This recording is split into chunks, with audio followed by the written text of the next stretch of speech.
It's your knight in shining armor. Whoosh whoosh. Cool sounding wind effects. Alright, I'm done.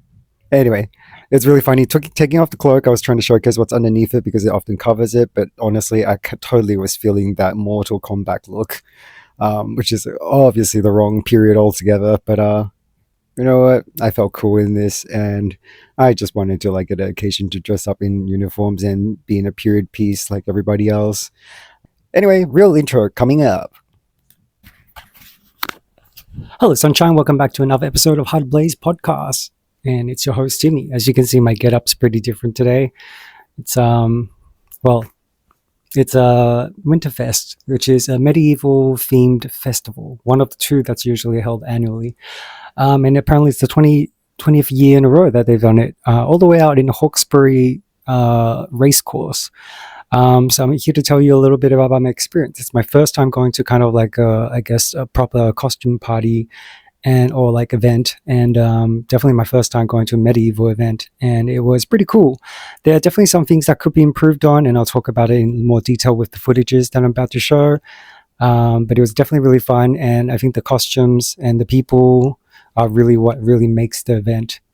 Anyway, let me know what you think about my outfit. It's pretty cheap off Amazon, but I think I'm really liking this kind of event, so I'm going to try to build it up over the next few years when I go, just add something new, or maybe try different. I have a couple of ideas of different kinds of, I guess, like characters that I want to play. But anyway, let's go into the event. Let's start with a little collage and speed run of me preparing for the event. So I bought this costume off Amazon. I'll put the pricing up. It's actually a pretty affordable price and a really, really good costume.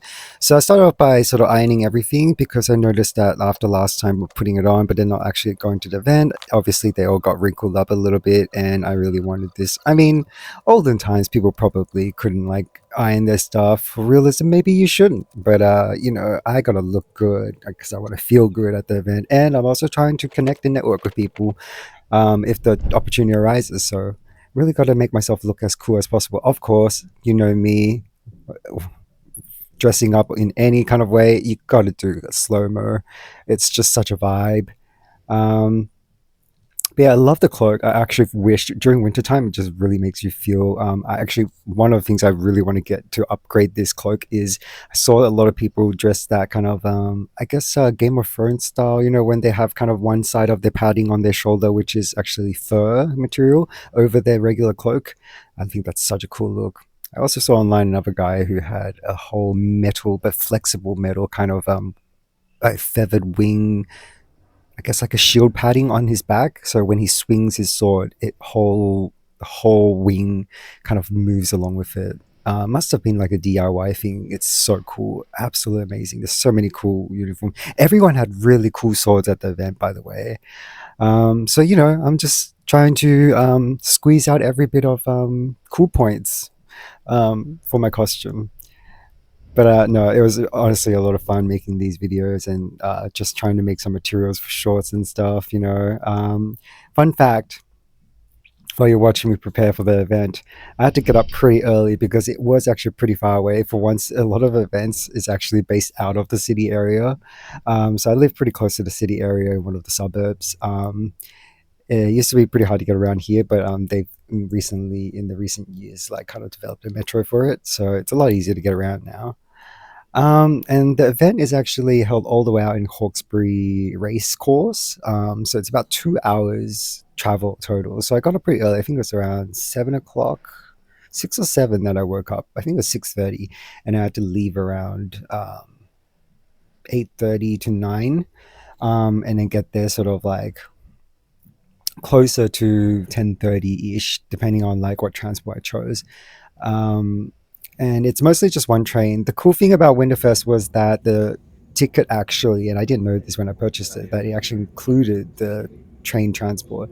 So it's very specific, it's train transport, but the train ticket is included. So you can just show them your ticket and then you wouldn't have to pay for the trip. So it's really good. And this is the queue. There was a really, really cool guy in a green cloak. I can't see him in the line, but he was standing alone when we were waiting outside in the park.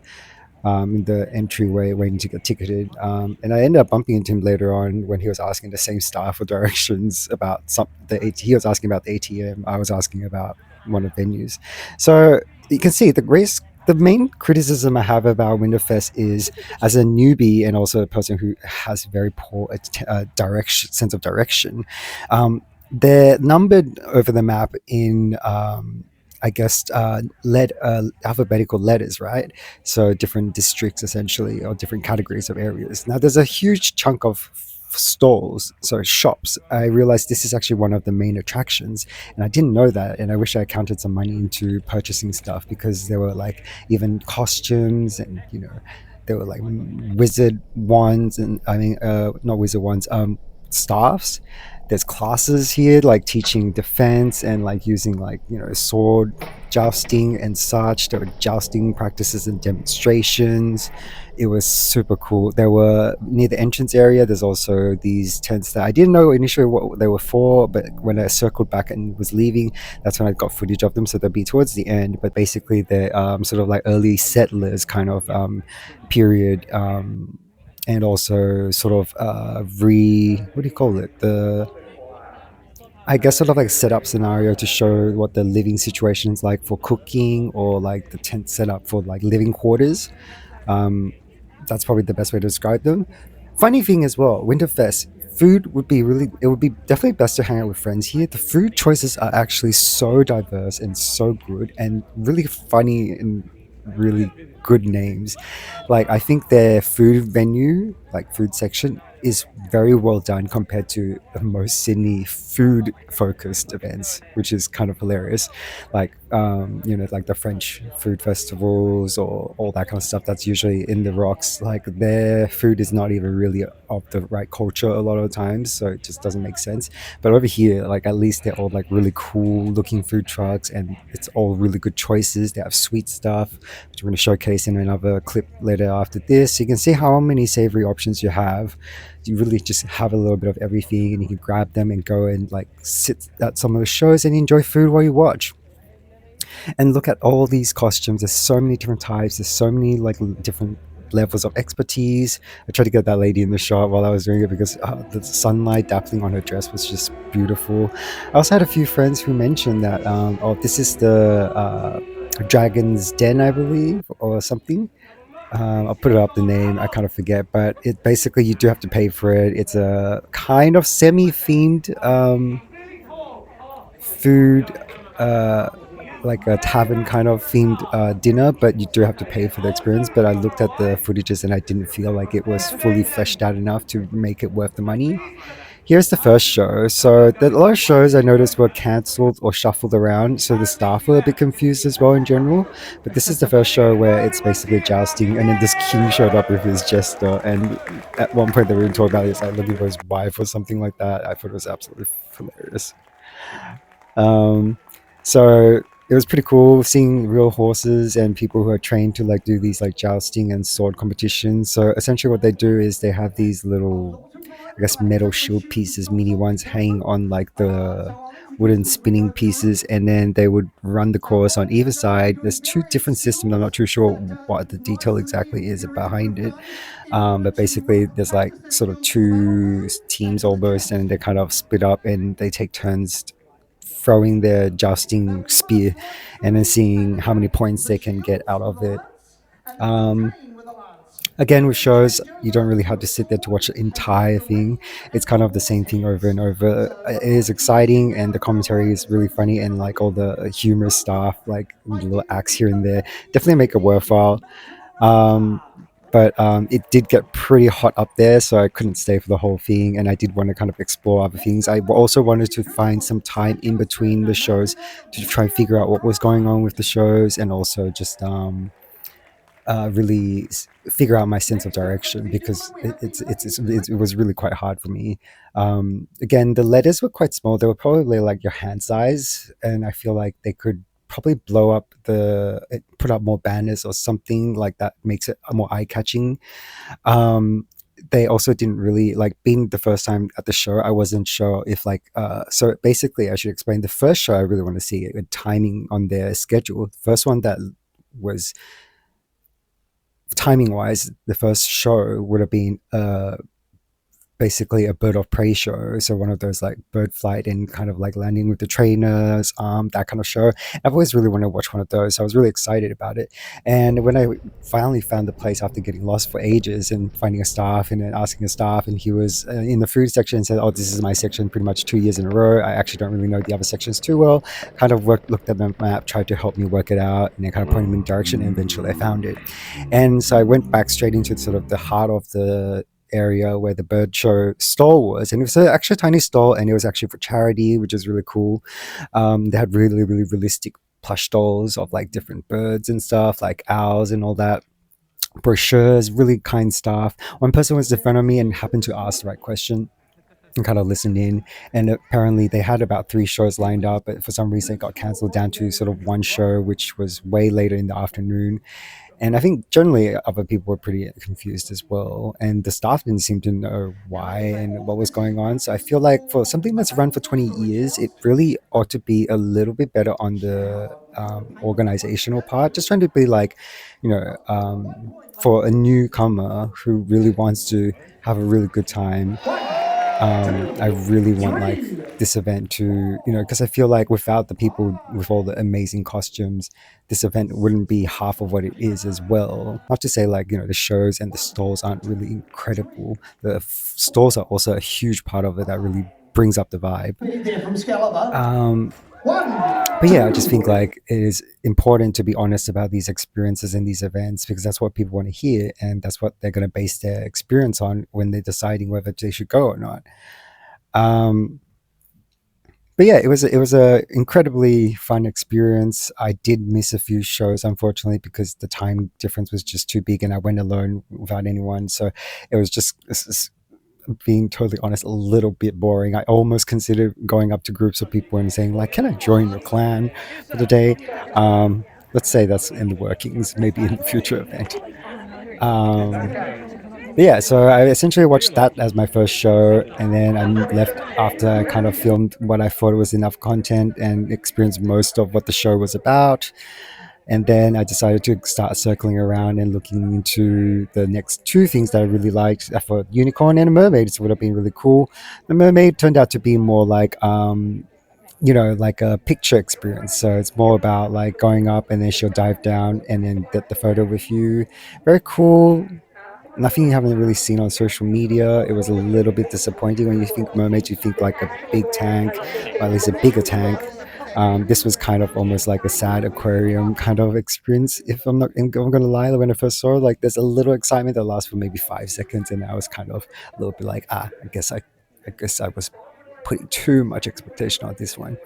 And then next to it, this was really fun. So there was 2 different ponies. There's a really mini dwarf pony, which is apparently full size. That one's on the left. That's not in the shot right now. And then there's the other one.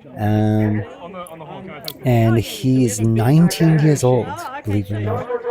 And yeah, I wanted other people in front of me to like kind of like who were close to me to kind of get their experience first, because I wasn't sure how much talking I was going to do, and I was a little shy. And also I just never been this up close with a horse before, and actually like getting to touch one. And honestly, they're such gorgeous creatures. And then this is after that, when I was walking away, I was like super giddy. Then I saw this guy's costume. I thought it was so cool. So many people have such cool headgears. I really want to do some headgears at one point. And I saw some, cow petting, Highland cow, I think it was. And then there was a blacksmith making stuff. And then the shop's just behind them. So they're doing demonstrations and attraction, which is really cool. Just a huge area. I feel like maybe 60% at least of like the area is vendors, which are really cool, and a lot of them are dressed up and just really impressive costumes. Yeah, here you go. So that's the blacksmith shop behind them. And here was I think this was the space where I believe the Bird of Prey show would have been performed at. Again, they could have probably put up some little mini signs that kind of list like what kind of events would be held at what space, so you can kind of expect yourself to be in the right area, because I feel like that's a lot of missed opportunities for people coming to shows. And if you're flying solo because a lot of friends aren't interested in the same thing, or maybe they just can't make this particular day and you go on a different day, then it's going to be super hard to like navigate things sometimes. But yeah, it's so cool watching people in this full get up, and there's so many different kinds of girls there as well. There were people who were like fully fleshed out as pirates. There were people who had the cone-shaped headwear, like in like Renaissance princess style. Then there's these like colonizer, early British settlement kind of style, kind of like fancy dresses and like these coats and stuff. And honestly, oh my gosh, so many attractive men out there, like in such cool outfits. I was just like a bit kind of like just admiring everyone. It's just so impressive. There was a girl who was incredible too. She had like a huge fairy like flower staff made and like a cute flower hat too even. I took as many chances to kind of get people in the shot. Um, and here is me going through and seeing sort of like I guess, the scenery setups and displays. This is more towards the end. There was also like a food, I guess they said, I think they called it like a kitchen, something kitchen. I'll find the names and put them on, as a lot of names kind of got away from me. But here is a school of defense who was teaching someone, so that was really cool. It's just really cool to see what kind of stuff they can include. I hope that one day we can have events that are as fleshed out as, I guess, the Ren Fair in the States. I think that's a really, really popular one, and it feels like it's much more well designed, I guess, and maybe they just have like better resources for it. But look at this, like this guy in the feather. I was like, whoa. I had to look up this guy because it's called the Meat Man, and I was like, I had no idea what was going on, but it was really cool. I was vibing with the fact that he had a tiny scale to weigh up things and pretend like they were like paying and stuff. But after looking it up, it looks like it might be part of like a book club where people exchange trinkets. So you have to have some kind of trinket to bring to him to exchange, and then I think you can exchange it with other book club members. So I think that's how it works. Correct me if I'm wrong in the bottom because that one's kind of really gotten away from me. This is all really, really new to me. Back to the bird show, I ended up having to ask the staff, and they said, well, I actually found the reception, and then they said, I think it's about to start now. So I went back to the floor, couldn't find the performance, went to the store vendors again, and then they said, no, it won't be till 2:30, which was like at least 2 hours away at that point, which was a huge wait. I just didn't think it was worth it, and I was a little disappointed that they were so like completely like misinformed about their own shows. Again, so this is why I bring that up, because it seems a little bit messy for something that's run for 20 years, you know what I mean? um, but it doesn't mean I don't want to come back. I think it's a chance that there could be just some staffing issue or something like that that happens. You never know what's happening behind an organization. So long as they're able to like improve and actually make an effort to kind of, do better. Anyway, so I did make some sandwiches as well because I thought maybe it'd be nice to. I didn't have that much budget to be spending on like food there, so I thought I'd make some fancy finger sandwiches, savory and sweet stuff to go with it. Basically, it's kind of like a pickle mayo style sandwich with pulled chicken and pickles and such, and some herbs. And the sweet one was a banana spread that I made on the channel. You can see on the shorts, and then spread it with some butter, and then adding some uh, crumbled up chocolate cake, which turned out really, really tasty for all of them. Oh, I also made a separate leftover, like, uh, I guess, like a second flavor for the savory sandwich, where it was with some pumpkin that I had on hand. So it was just pumpkin that I microwaved and made it into puree, spread it on, and then mixed it with the same sauce. So I got like a mustardy kind of mayo pumpkin sandwich, which turned out also really, really tasty. Ate like probably like two-thirds of that. It was a lot of food, but it was good to like at least be like full when I was like venturing out so far away and on a budget as well. And I did make sure to bring water so I could stay hydrated, especially because it was like meant to be only 19 degrees that day, but it turned out super sunny out in that area and actually pretty toasty. So again, I also admire people who have all these costumes and layers on. Like, I don't know how they survive the day, especially people in like metal armor. Gosh, that would be just trapping the heat. Now that I think about it. But yeah, it was a super fun experience. Really checked off finally one of the things on my bucket list, and um, it's you definitely get used to this kind of stuff. Like I was a little nervous about walking out the door and catching public transport in a full get up. But overall, I think it was a great place to start, and I hope to go to more of these events. Okay, bye.